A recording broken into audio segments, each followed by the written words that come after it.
बिस्मिल्लाहिर्रहमानिर्रहीम। तैयब असदाद फ्राम पाकिस्तान। इससे पहले मैंने ज़िक्र किया था कि कोरोना वायरस की वजह से जो पाकिस्तान के अंदर पूरी वर्ल्ड के अंदर लॉकडाउन है, तो हमारे बच्चे घरों में बैठे हुए हैं और इनका तालीमी हर्ज हो रहा है। तो इस तालीमी हर्ज को पूरा करने के लिए ये सिलसिला जो मैंने पहले शुरू किया था अपने लेक्चर्स का, उसको मैंने बंद किया था। उसकी वजह क्या थी कि 4 जुलाई 2017 मेरे वालिद साहब जो हैं उनकी डेथ हो गई और 9 अक्टूबर 2017 को मेरा बेटा जिसकी एज 32 थी वो इस दुनिया से रुखसत हो गया। तो बस मैं उसी गम के अंदर डूबा रहा। अब ये मैंने काम दोबारा शुरू किया है। तो अगर ये मेरा सिलसिला आपको अच्छा लगे तो जिन लोगों का मैंने ज़िक्र किया, अपने वालिद साहब का, अपने बेटे का, उनके लिए दुआ मग़फ़िरत कीजिएगा।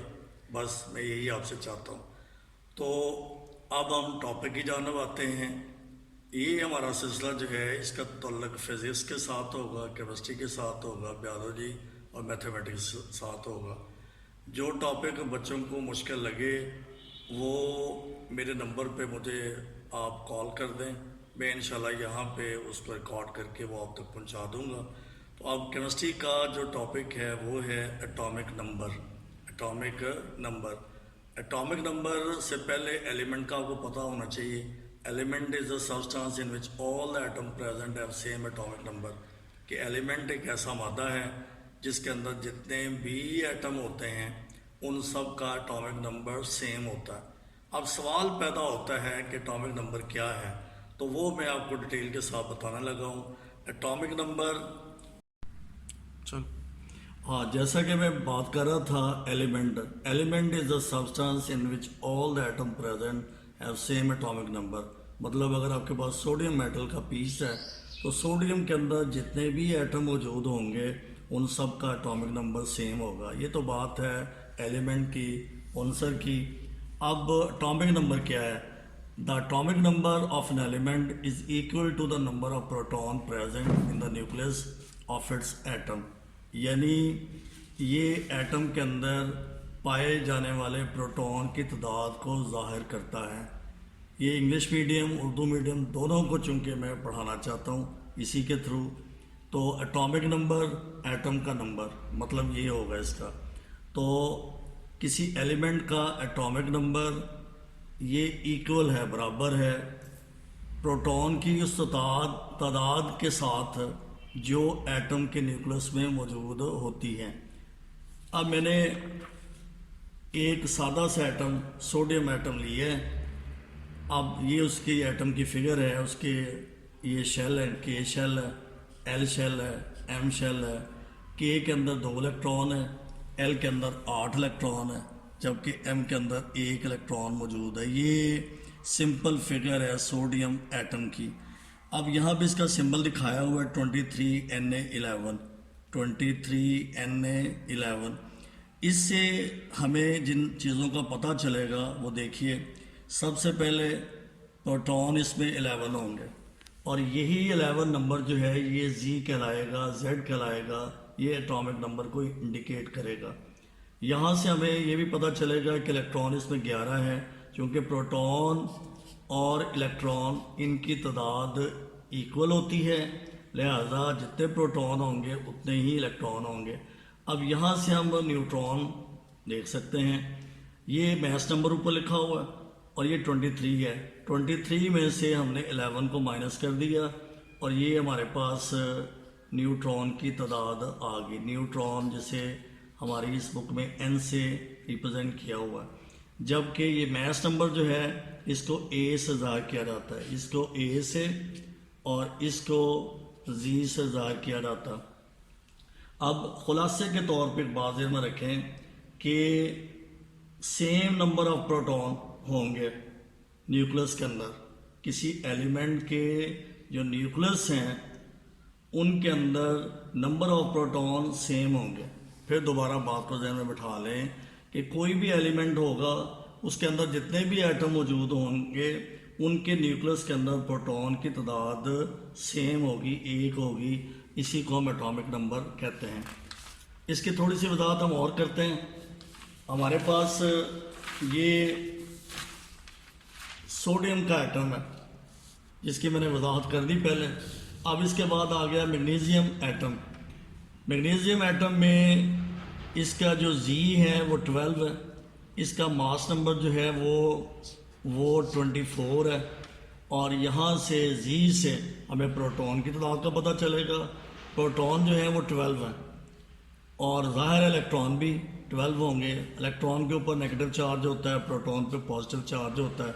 थोड़ी सी इजाफी बातें भी ज़हन में रखें। अब न्यूट्रॉन कैसे कैलकुलेट करना है? सादा सा तरीका है कि ये जो मैस नंबर है 24, इसमें से आप एटॉमिक ये जो नंबर है इसको माइनस कर दें, तो ज़ाहिर है हमारे पास ये 12 आंसर होगा, और ये नंबर ऑफ न्यूट्रॉन कहलाएंगे।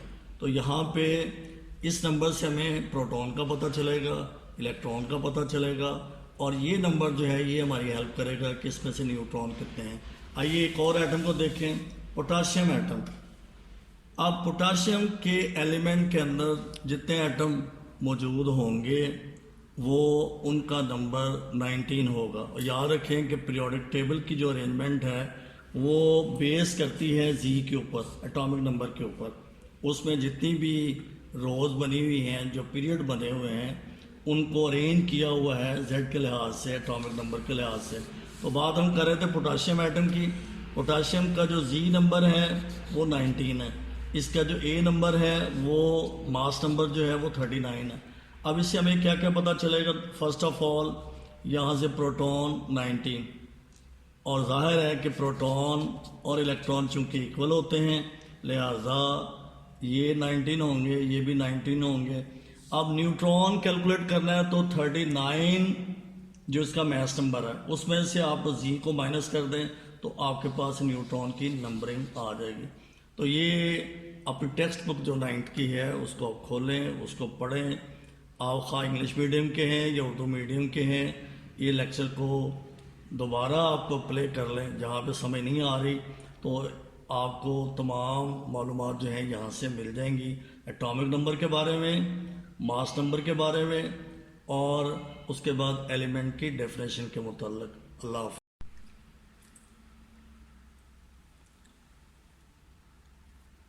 जी, अब हम बात करेंगे मैस नंबर की। The mass number is the sum of proton and neutron present in the nucleus of an atom. It is represented by symbol A. कहने का मतलब ये है कि एटम का जो न्यूक्लियस होगा उसके अंदर प्रोटॉन और न्यूट्रॉन, इनका जो मजमूआ है, इनका जो सम है, उसको हम मैस नंबर कहते हैं, और इसे ए से रिप्रेजेंट किया जाता है। तो आइए इसकी चंद एग्जांपल लेते हैं। सबसे पहले हमारे पास एग्जांपल है हाइड्रोजन एटम की। इसमें जी 1 है और ए जो है वो भी 1 है। इससे पता चलेगा इलेक्ट्रॉन 1 है, प्रोटॉन इसका 1 है, न्यूट्रॉन इसमें 0 है। मगर ये प्रोटॉन और न्यूट्रॉन, इनको जब हम ऐड करेंगे तो आंसर आएगा 1, और ये मैस नंबर होगा हाइड्रोजन का। इसी तरह से कार्बन एटम, इसमें इलेक्ट्रॉन 6 हैं, प्रोटॉन 6 हैं, और न्यूट्रॉन 12 - 6, ये 6 आ गए। अब अगर मैस नंबर देखना है तो Z + N = A, ये मैस नंबर कहलाता है। और चूंकि ये 6 है, ये 6 है, तो इसका आंसर जो है वो 12 होगा। मैस नंबर इसका 12 आ जाएगा। आए नाइट्रोजन एटम को देखें। इसमें इसका A 14 है, मास नंबर 14 है, एटॉमिक नंबर इसका 7 है। ये दो चीज़ें बतलाएगा, इलेक्ट्रॉन 7, प्रोटॉन 7, और न्यूट्रॉन इसके अंदर 7 है। अगर हम ये ये वाला 7 और ये 7 इसको प्लस करेंगे, ये 14 होगा, और ये 14 इसका A कहलाएगा। इसी तरह से ऑक्सीजन एटम का जी नंबर 8 है, मास नंबर 16 है। इसमें इलेक्ट्रॉन 8 होंगे, प्रोटॉन 8 होंगे, न्यूट्रॉन 8 होंगे। और याद रखिएगा कि प्रोटॉन और न्यूट्रॉन ये एटम के न्यूक्लियस में होते हैं, जबकि इलेक्ट्रॉन जो हैं ये बाहर रिवॉल्व कर रहे होते हैं। तो जैसे कि डेफिनेशन से जाहिर है, sum of proton and neutron present in the nucleus of an atom it is called mass number. तो प्रोटॉन इसमें 8, इसमें 8, ये न्यूट्रॉन, और ये आंसर होगा 16। अब आए फ्लोरीन एटम की जानब, इसका जी नंबर 9 है, इसका ए जो है वो 19 है, इसका टॉप पे ए लिखा जाता है और एटॉमिक नंबर को बॉटम में लिखा जाता है। अब यहाँ से जो मालूमात हमें मिलेंगी, इलेक्ट्रॉन 9 होंगे, प्रोटॉन 9 होंगे और न्यूट्रॉन 19 माइनस 9 ये 10। और अगर आप देखना चाहें या कैलकुलेट करना चाहें इसका ए क्या होगा, तो आप प्रोटॉन और न्यूट्रॉन को प्लस कर दें, ये मास नंबर आ जाएगा। तो खुलासा ये हुआ कि किसी एटम के न्यूक्लियस के अंदर जो प्रोटॉन हैं और न्यूट्रॉन हैं उनको आप सम कर दें, उनको ऐड कर दें, उनको जमा कर दें, तो जो रिज़ल्ट आएगा वो मास नंबर होगा, ये एक अदद होगा। और ये एटॉमिक मास या एटॉमिक वेट से डिफरेंट है। ये इंशाल्लाह ताला फिर आपको एक्सप्लेन किया जाएगा। अब हमारा मौजू होगा मॉलिक्यूलर मास, मॉलिक्यूलर मास। तो the sum of atomic masses of all the atoms present in one molecule of a molecular substance is its molecular mass। तो सम का मतलब है मजमुआ, atomic masses of all the atom यानी सारे atom जो मौजूद होते हैं उनका एटॉमिक मास किस में, मॉलिक्यूल के अंदर। मॉलिक्यूल के अंदर पाए जाने वाले तमाम एटम का एटॉमिक मास का मजमुआ कहलाएगा मॉलिक्यूलर मास। किसी भी शय के अंदर जितने भी मॉलिक्यूल मौजूद हैं उनके अंदर जो एटम मौजूद हैं उन सब के एटॉमिक मासेस को अगर जमा कर दिया जाए तो इसको मॉलिक्यूलर मास कहा जाता है। यानी मॉलिक्यूलर मास का इतलाक वहाँ पे होगा जहाँ पे किसी सब्सटेंस का मॉलिक्यूल आएगा। अब इसके एग्जांपल को देखें तो मॉलिक्यूलर मास ऑफ क्लोरीन, आपको पता होना चाहिए कि क्लोरीन और क्लोरीन का सिंगल बॉन्ड है, एक इलेक्ट्रॉन इसने शेयर किया हुआ है, एक इसने शेयर किया हुआ है और ये मॉलिक्यूल बन गया। अब इस मॉलिक्यूल के अंदर कितने एटम हैं, 2 एटम हैं। हमें अगर एक एटम का एटॉमिक मास का पता होगा तो हम 2 का आंसर निकाल सकते हैं। क्लोरीन के एक एटम का एटॉमिक मास जो पीरियोडिक टेबल में मौजूद है, दर्ज किया हुआ है, तो वो 35.5 एटॉमिक मास यूनिट है। अब जैसे मैंने कहा कि क्लोरीन के मॉलिक्यूल के अंदर 2 एटम है, ये 2 यहाँ लिखा हुआ है, इसका एटॉमिक मास 35.5 ये लिखा हुआ है। जब हम 35.5 को 2 से मल्टीप्लाई करेंगे तो आंसर आएगा 71 एटॉमिक मास यूनिट, यानी क्लोरीन का molecular mass 71 atomic mass unit होगा। दूसरी एग्जांपल को देखें, हमारे पास एक और सब्सटेंस है और उस सब्सटेंस का नाम है वाटर। वाटर का जो मॉलिक्यूलर फार्मूला है वो H2O है। पता होना चाहिए आपको कि ऑक्सीजन एटम के इर्द गिर्द 2 सिंगल बॉन्ड मौजूद हैं और इन सिंगल बॉन्ड के ज़रिए 2 हाइड्रोजन एटम साथ अटैच है। एक सिंगल बॉन्ड ये वाला है, एक सिंगल बॉन्ड ये है, ये वाटर मॉलिक्यूल है और यहाँ पे जो एंगल है 104.5 डिग्री होता है। इसको हम सिंपली H2O भी लिखते हैं। अब यहाँ पे हमारे पास खुलासा ये क्लियर हुआ कि हाइड्रोजन के 2 एटम, हाइड्रोजन के 2 एटम और ऑक्सीजन का 1 एटम है, और यही वजह है कि हम पहले 2 लिखेंगे कि हाइड्रोजन के 2 एटम हैं और हाइड्रोजन के 1 एटम का मास है 1 एटॉमिक मास यूनिट। इसी तरह से हमारे पास ऑक्सीजन का 1 एटम है और 1 का जो मास है वो 16 एटॉमिक मास यूनिट है। 2 + 16 = 18 एटॉमिक मास यूनिट। यानी खुलासा ये हुआ कि क्लोरीन का molecular mass 71 atomic mass unit है जबकि वाटर का 18 एटॉमिक मास यूनिट है। आइए एक और एग्जांपल को देखते हैं। तो इसमें हमें मालूम करना है molecular mass of nitric acid HNO3। इसका जो फार्मूला है वो HNO3 है। HNO3 मॉलिक्यूल की शेप में एग्जिस्ट करता है।